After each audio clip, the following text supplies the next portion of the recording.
BBC Urdu کے programme سیربین میں خوش آمدید. ہمارے لندن اسٹوڈیو سے میں ہوں عالیہ نازکی. پاکستانی حکومت کے کہنے پر ڈاکٹرز وداؤٹ بارڈرز کی ٹیم نے کرم ایجنسی سے اپنا بوریا بستر باندھا، لیکن حکومت نے یہ حکم دیا کیوں؟ جب انہیں NOC نہیں ملا فاٹا سے اور اس کے بعد اسی طرح انٹیریئر منسٹری کے پاس، تو ان لوگوں نے کیوں کام جاری رکھا وارن کرنے کے باوجود؟ میانمار کی فوج کے اعلیٰ جنرل نے الزام عائد کیا ہے کہ روہنگیا مسلمان اپنے حالات کے خود ہی ذمہ دار ہیں. اور روسی فوج کے ساتھ چلیں گے شام کے دیر الزور علاقے میں، جہاں سے دولت اسلامیہ کو دھکیل دیا گیا ہے.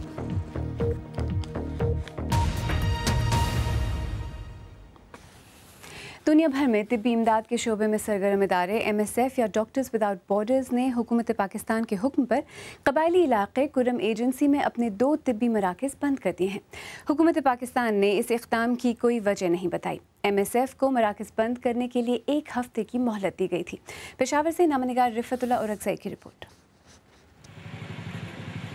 وسطی کرم کے علاقے صدہ میں واقع MSF کا یہ طبی مرکز گزشتہ 14 سالوں سے فعال تھا. 2 کمروں پر مشتمل اس مرکز میں بچوں کو مفت طبی سہولیات فراہم کی جاتی تھیں. تنظیم کے مطابق سال 2016 میں صدہ میں OPD میں 36,000 مریض دیکھے گئے.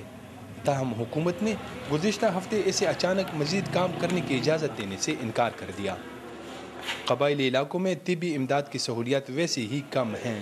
ایسے میں اس بندش سے مقامی لوگ خوش نظر نہیں آ رہے. بچوں کا بڑے اچھے طریقے سے علاج ہوتا تھا. ہم حکومت سے اپیل کرتے ہیں کہ اس مرکز کو دوبارہ بحال کیا جائے، ورنہ اس سے لوگوں کی مشکلات میں اضافہ ہوگا. اگر حکومت کو قومی سطح پر اس مرکز سے متعلق کوئی تحفظات نہیں ہے تو اسے دوبارہ بحال کر دیا جائے، کیونکہ اس طبی مرکز کی وجہ سے عوام کو بہت زیادہ سہولیات میسر تھے. پاکستان کے مختلف شہروں میں MSF کے زیر انتظام 7 طبی مراکز کام کر رہے ہیں، جن میں 1 قبائلی علاقے باجوڑی ایجنسی، 2 خیبر پختونخوا میں، 1 سندھ اور 3 مراکز بلوچستان میں فعال ہیں. ادھر پاکستان میں MSF کے نمائندے کیتھرین موڈی نے طبی مراکز کی بندش پر شدید ناراضگی کا اظہار کیا ہے. تاہم انہوں نے کہا کہ ان کی کوشش ہوگی کہ فاٹا کی خواتین اور بچوں کو پشاور میں واقع MSF ہسپتال میں علاج معالجے کی سہولیات جاری رکھی جائیں. کرم ایجنسی میں MSF کی طبی مرکز کو بند ہوئے 1 ہفتہ پورا ہو گیا ہے، لیکن ابھی تک حکومت کی طرف سے اس کی کوئی وجہ نہیں بتائی گئی ہے. کرم ایجنسی میں گزشتہ کچھ عرصے سے حالات کشیدہ رہے ہیں، جبکہ حالیہ دنوں میں وہاں ایک امریکی ڈرون حملہ بھی ہوا ہے، جس سے لوگوں کے ذہنوں میں شکوک و شبہات بڑھتے جا رہے ہیں. رفعت اللہ اورکزئی، BBC نیوز، پشاور. اور اسی بارے میں اب سے کچھ دیر پہلے میں نے وزیر مملکت برائے داخلی امور طلال چودھری سے بات کی اور پہلے ان سے یہی پوچھا کہ کرم ایجنسی میں MSF کو ہسپتال بند کرنے کا حکم کیوں دیا گیا؟ یہ NOC کے بغیر وہاں کام کرتے رہے، انہیں کئی دفعہ وارن بھی کیا گیا، لیکن ان لوگوں نے کام جاری رکھا. جی، لیکن انہیں یہ NOC کیوں نہیں دیا گیا؟ ہمارا کام فیسیلیٹیٹ کرنا ہے، ہم فیسیلیٹیٹ کرنا چاہتے ہیں اور ہم چاہتے ہیں کہ یہ کام کریں، مگر جب تک یہ ریکوائرمنٹس پوری نہ کریں اور جب تک یہ ریکوائرمنٹ پوری نہ کریں گے تو ہم NOCs ان کو نہیں دے سکتے. 2004 سے لے کر 15 تک اگر یہ سارے ریکوائرمنٹس پوری کرتے رہے ہیں تو ہمیں NOC بھی دیتے رہے ہیں. MSF کا کہنا ہے کہ انہیں کوئی وجہ بھی نہیں بتائی گئی. کیا حکومت کو شفافیت سے کام نہیں لینا چاہیے اس سارے معاملے میں؟ دیکھیں، سب سے پہلے تو میرا سوال اس تنظیم سے یہ ہے کہ جب یہ 2004 سے 15 تک کام کرتے رہے اور ریکوائرمنٹس پوری کرتے رہے تو انہیں NOCs ملتے رہے، اور اس دفعہ جب انہیں NOC نہیں ملا فاٹا سے اور اس کے بعد اسی طرح انٹیریئر منسٹری کے پاس، تو ان لوگوں نے کیوں کام جاری رکھا وارن کرنے کے باوجود؟ اور یعنی آپ قانون کو خود وائلیٹ یہ کرتے رہے ہیں. اچھا، وہ کون سے تقاضے تھے یا وہ کون سی ریکوائرمنٹس تھیں جو وہ پوری نہیں کر پائے جس وجہ سے انہیں NOC نہیں ملا؟ اس دفعہ کچھ ریکوائرمنٹس ایسی ہیں اور کہ وہ یہ پوری نہیں کر سکے، اسی وجہ سے صرف کرم ایجنسی کا جو ان کا NOC ہے وہ انہیں مزید ایکسٹینڈ نہیں کیا گیا. اور ابھی بھی اگر کسی وقت یہ پوری کریں گے اور یہ بھی یہ یقین دلائیں گے کہ یہ آئندہ اس طرح کی وائلیشن نہیں کریں گے کہ بغیر NOC کے بغیر اجازت کے کام کرنے والی، تو ہم تو فیسیلیٹیٹ کریں گے. اس سے پہلے حکومت جو صحافی ہیں ان پر پابندی لگا چکی ہے کرم ایجنسی میں جانے کے حوالے سے، اور اب یہ جو فلاحی ادارہ ہے اس پر پابندی لگائی جا رہی ہے. کچھ لوگ یہ بھی کہیں گے کہ شاید کچھ ایسا ہے جو حکومت چھپانا چاہ رہی ہے کرم میں. ماضی قریب میں کچھ NGOs اس طرح کے کاموں میں بھی پائی گئیں جو کہ پاکستان کی سیکیورٹی کے حوالے سے جو وہ اس کے اگینسٹ تھا۔ جی، تو کیا MSF پر بھی اسی طرح کے الزامات تھے جن کا آپ نے ذکر کیا؟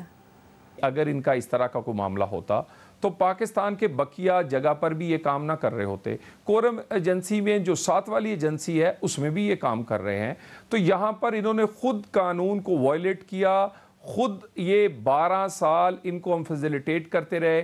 اس سال ہم تو دوبارہ بھی فیسیلیٹیٹ کرنا چاہتے لیکن خود وائلیٹ کر کے یہ خود ان کی غلطی سے یہ معاملہ یہاں تک پہنچا۔ اور باقی جو آپ کے سوالوں کے درمیان کچھ آپ پوچھنا چاہ رہی ہیں ایسی کوئی بات نہیں ہے۔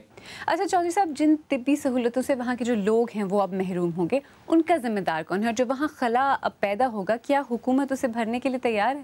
دیکھیں، اس میں کوئی شک نہیں، ہمارے پاس اس طرح کی فیسلٹی ہے، اور یہ فیسلٹی جو ہے یہ تو بہت چھوٹا ایریا ہے، اور اگر خدا نخواستہ یہاں پر کوئی بڑی آفت، کوئی سیلاب کی صورت میں، زلزلے کی صورت میں، اس طرح باقی چیزیں کی ہو تو عارضی فیسلٹیز کو قائم کرنے کے لیے ہمارے اداروں کے پاس بڑی بہت ساری ایسی موجود ہیں کہ ان کے پاس کہ وہ کر سکتے ہیں۔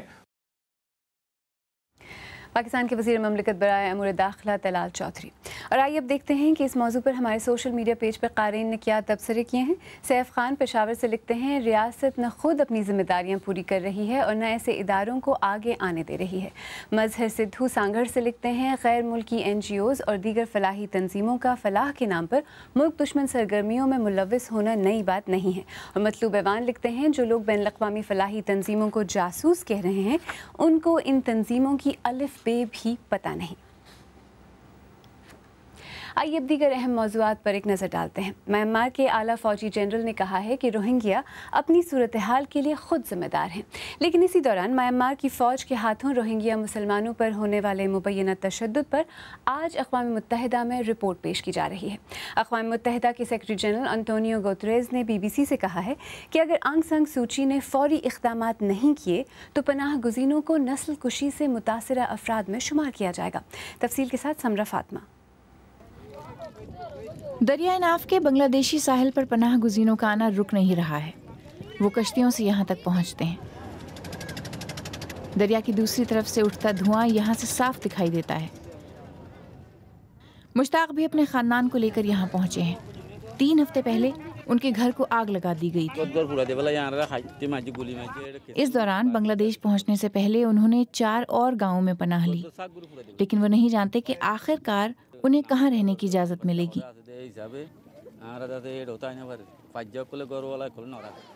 کیمپوں میں پہلے سے ہی پناہ گزینوں کا سیلاب سا ہے۔ میانمار کی فوج کے اعلیٰ جنرل من آنگ ہیلانگ کا کہنا ہے کہ روہنگیا کبھی بھی نسلی گروہ نہیں رہا ہے۔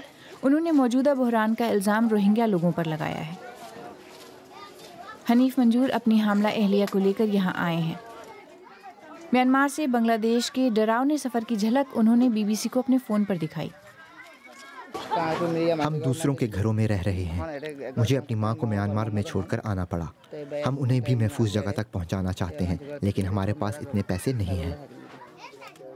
بنگلہ دیش ان پناہ گزینوں کو یہاں بسانے کے بجائے سبھی 4 لاکھ پناہ گزینوں کے لیے ایک بڑا کیمپ بنا کر انہیں ایک علاقے میں محدود کرنے کا منصوبہ بنا رہا ہے۔ بنگلہ دیش کہتا رہا ہے کہ انسانیت کے نام پر مدد کرنے کی وجہ سے اس پر بہت بوجھ پڑ رہا ہے۔ انڈین حکومت نے سپریم کورٹ سے کہا ہے کہ خفیہ معلومات کے مطابق انڈیا میں موجود روہنگیا مسلمانوں میں سے چند کا تعلق شدت پسند گروہوں سے ہے اور اس وجہ سے وہ ملک کی سیکیورٹی کے لیے خطرہ ہیں۔ یہ دلیل حکومت نے اس پٹیشن کی سنوائی کے دوران دی جس میں روہنگیا مسلمانوں کو ملک سے نکالنے کے حکومت کے فیصلے کو چیلنج کیا گیا ہے۔ پیش گوئی کے مطابق مشرقی کیریبین میں طوفان ماریا 150 کلومیٹر فی گھنٹہ رفتار سے ڈومینیکا جزیرے کی طرف بڑھ رہا ہے۔ ارما کے بعد یہ اس مہینے میں کیریبین جزیروں کو متاثر کرنے والا دوسرا خطرناک طوفان ہے۔ ان علاقوں میں اسکول اور دفاتر بند کر دیے گئے ہیں اور نچلے علاقوں میں لوگوں کو خطرناک سیلاب سے آگاہ کیا گیا ہے۔ یہاں لندن میں پچھلے ہفتے ٹیوب ٹرین میں ہونے والے دھماکے کے سلسلے میں گرفتار کیے گئے 18 اور 21 برس کے 2 مشتبہ افراد سے پولیس پوچھ گچھ کر رہی ہے۔ 18 برس کے مشتبہ شخص کا تعلق عراق سے بتایا جا رہا ہے، جو 15 برس کی عمر میں والدین کے انتقال کے بعد برطانیہ آ گیا تھا۔ اور شنگھائی میں 135 سال پرانے ایک بودھ مندر کو عقیدت مندوں کی حفاظت کے لیے اس کی اصل جگہ سے 100 فٹ آگے پہنچا دیا گیا ہے۔ اس مندر کا وزن 2000 ٹن ہے۔ یہاں ہر روز تقریباً 1 لاکھ زائرین آتے ہیں۔ اہلکاروں کو پرانی جگہ آسانی سے آگ لگنے یا بھگدڑ مچنے کا خدشہ تھا۔ بی بی سی اردو کے پروگرام سربین میں آگے چل کر دیکھیے گا روسی فوج کے ساتھ شام کے دیر الزور علاقے کا سفر، جہاں سے دولت اسلامیہ کو تقریباً دھکیل دیا گیا ہے۔ اور ملیے گا انڈیا کے شہر گجرات میں رہنے والے افریقیوں سے جو اب مقامی رنگ میں رنگ چکے ہیں۔ بی بی سی اردو کے پروگرام سربین میں ایک بار پھر خوش آمدید، میں ہوں عالیہ نازکی۔ گزشتہ ہفتے روسی فضائیہ کی مدد سے شامی فوجوں نے ملک کے سب سے بڑے مشرقی شہر پر نام نہاد دولت اسلامیہ کا 3 سال سے جاری محاصرہ توڑ دیا ہے۔ اگرچہ ابھی تک دولت اسلامیہ کے سب سے بڑے معاشی مرکز دیر الزور کو اس شدت پسند تنظیم سے مکمل آزاد کرانے کے لیے جنگ جاری ہے۔ بی بی سی کے اسٹیو روزنبرگ نے اس علاقے کا دورہ روسی فوج کے ساتھ کیا۔ ان کی رپورٹ پیش کر رہے ہیں سلیم قاضی۔ اس روسی فوجی ہیلی کاپٹر کا رخ مشرقی شام کی جانب ہے۔ ہماری ہی حفاظت کی خاطر انہوں نے ہمیں یہ نہیں بتایا کہ ہماری منزل کیا ہے۔ صحرا میں کسی نامعلوم مقام پر ہمیں جلدی جلدی ایک دوسرے ہیلی کاپٹر پر منتقل کیا جاتا ہے، لیکن یہ پراسرار سفر جاری رہتا ہے۔ مشرقی شام میں دولت اسلامیہ کے مضبوط ٹھکانے ہیں۔ کسی ممکنہ حملے کے پیش نظر ہمارے ساتھ 2 گن شپ ہیلی کاپٹر بھی موجود تھے۔ آخر کار ہم دیر الزور پہنچ گئے، جو ابھی تک ایک گھناؤنے خواب کے اثرات سے نکل رہا ہے۔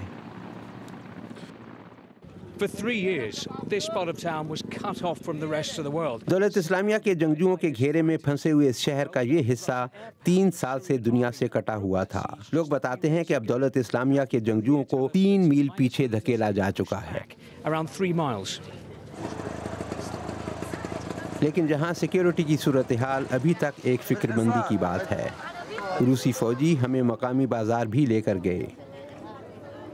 اب شہر میں خوراک اور ادویات کی فراہمی کسی قدر آسان ہو گئی ہے۔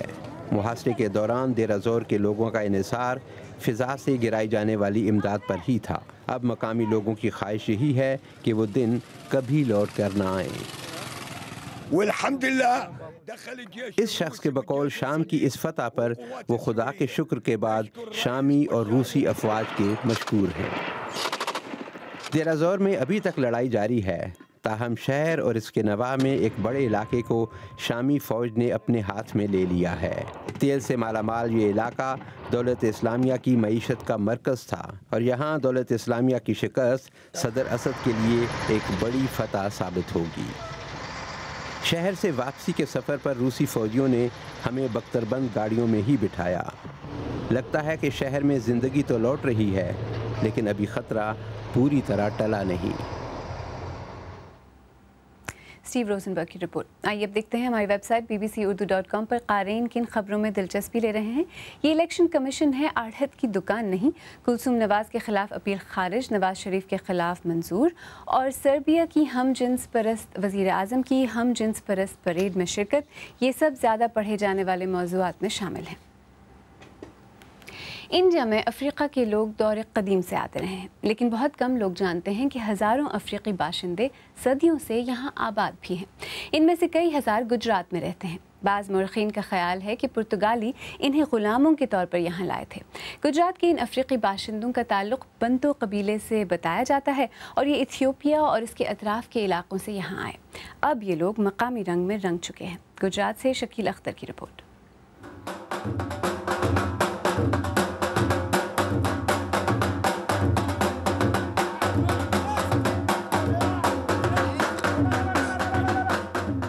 یہ افریقی نسل کے لوگ افریقہ کا یہ قبائلی رقص پہلی نظر میں یہ افریقہ کا کوئی مقام لگتا ہے، لیکن یہ افریقہ نہیں، گجرات کا جمبور گاؤں ہے۔ اسے انڈیا کا منی افریقہ کہا جاتا ہے۔ جوناگڑھ اور گیر اضلاع کے کئی گاؤں میں 10,000 سے زیادہ افریقی نسل کے لوگ صدیوں سے آباد ہیں۔ اب وہ پوری طرح مقامی رنگ میں رنگ چکے ہیں۔ ہمارا کلچر اوریجنل میں بتائے تو ہم جیسے ناچنا وہ بتا سکتے ہیں جو ہے، پھر جیسے بال گونجنا، مطلب ہماری جو نیچرل جو ہے وہ،